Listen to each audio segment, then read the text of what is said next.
Aleph, Pasuk Yud Zayin. Okay, chapter 1, Pasuk 17. Vayikach Moshe v'Aaron, Esa Noshim, ha'ela shenikvu b'shemos. Moshe and Aaron took these people that were identified by name, meaning the heads of the tribes, the Eis Kol Eido, and the complete Eido, the complete congregation, Hikilu be'echod l'chodesh hasheni. He assembled them on the first of the second month. Vayisyaldu al mishpachosam lebeis avosam. Now, what does this mean? Vayisyaldu al mishpachosam. So Rashi over here explains it means that each of the families brought their documents of pedigree to identify themselves as who they are, the children of whoever may be from the paternal side. The Mispar Shemos, with the number of names, from the age of 20 and above, based on their head count. So here, the ones who actually were counted, they had to qualify to be counted. And how did they qualify to be counted? They brought documents of pedigree to prove and identify themselves what their paternal pedigree was.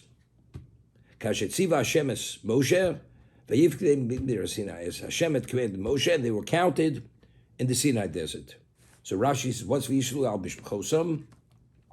Heviu sifrei yuchoseiim, ve'edei cheskes leidosam, and witnesses, kol echad ve'echad l'shyachs shifto, each one of them, that he should be identified with his tribe. We find that the story of the Baal Peor, the story of Pinchas, where Bilam had failed in terms of cursing the Jewish people to destroy them, and he went away in disgrace, because here he had boasted that he'd be able to destroy them through cursing them, but during that period of time, although there is a moment that Hashem's wrath expresses itself, so he knew exactly that moment of wrath, and he would curse them at that moment.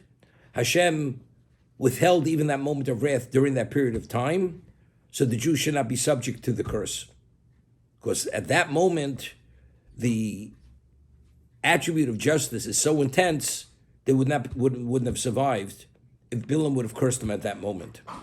So Hashem had withheld his anger during that time, but before he left, he had given advice to Balak how exactly he'd be able to destroy the Jewish people.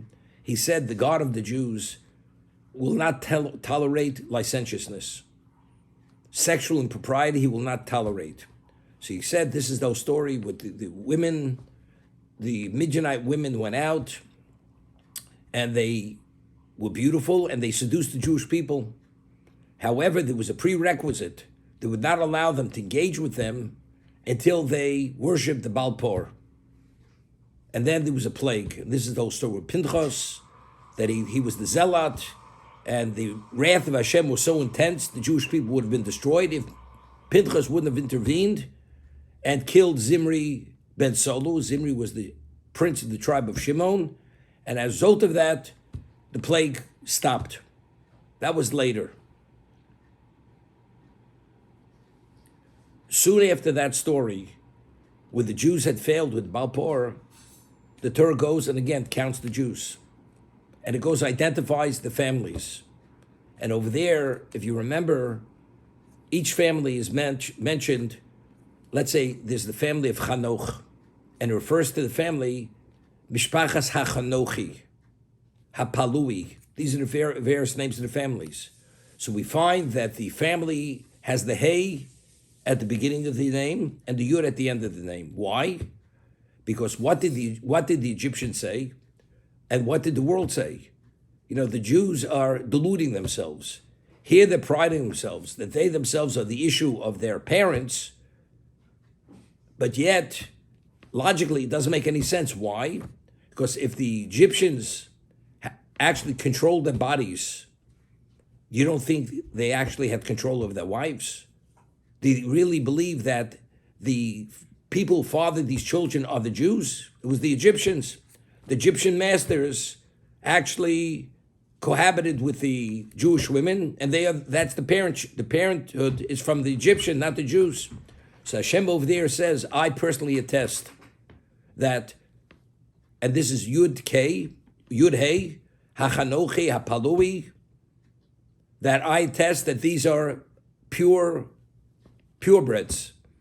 That although their bodies, and they were subject to bondage, and they were killed and tortured and persecuted, but in terms of the women were not, and therefore these children are the children of their fathers and not the children of Egyptians. So the Torah Hashem had to openly intervene and say, I personally attest that that's the reality. So we asked the question. Alan, you usually remember the questions. I'm not sure about the answers, but the questions we asked. The question we asked was, why does Hashem have to attest to the pedigree, that they're purebreds? And over here, when they counted, they brought the documents of pedigree, and they were accepted that they are the children of their fathers. Why over here didn't Hashem have to intervene again, openly attest to the fact that they are the children of their parents? That's the question we asked. Because it's the same question. It's a kal v'chomer. If they actually dominated their bodies, they were able to kill them and torture them and take their lives, you don't think they dominated their women? And a man is naturally attracted to a woman. Okay?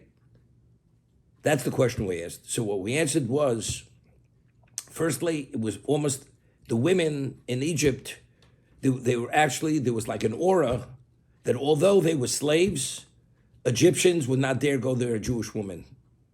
Although the Jewish women were more attractive than what the Egyptians were. Why? So the Chazal tell us that when Sari Menu was taken by Paro, and Paro attempted to defile her, what did she do? Sarah Imenu was a prophetess. So she said to the Malach, there was a Malach, an angel, as soon as he tried to approach, he said, smite, and he had smitten Paro. And Paro immediately realized that she's a holy woman and she's a married woman. And that's why he said to Avram, why don't you tell me that your wife was your wife? She's not your sister. Over there, it wasn't so simple.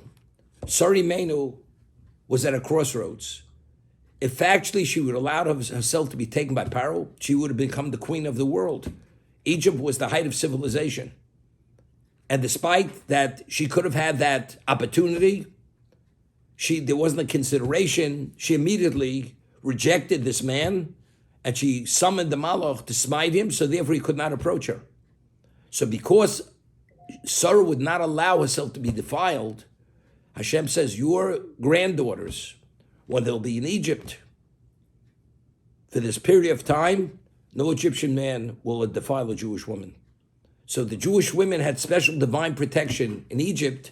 There was an aura that the Egyptians would not approach a Jewish woman or consider defiling her. So what happened later after the Balpor? Now, the Jews, as much as they became idolaters in Egypt, but there was a holiness about them. There was a presence that they displayed and projected, and that presence somehow connected to some level of holiness. And because of that, that's the reason why the Egyptian men did not approach the Jewish women. So they knew that the Jews, when it came to the laws of modesty and impropriety, it didn't exist among them.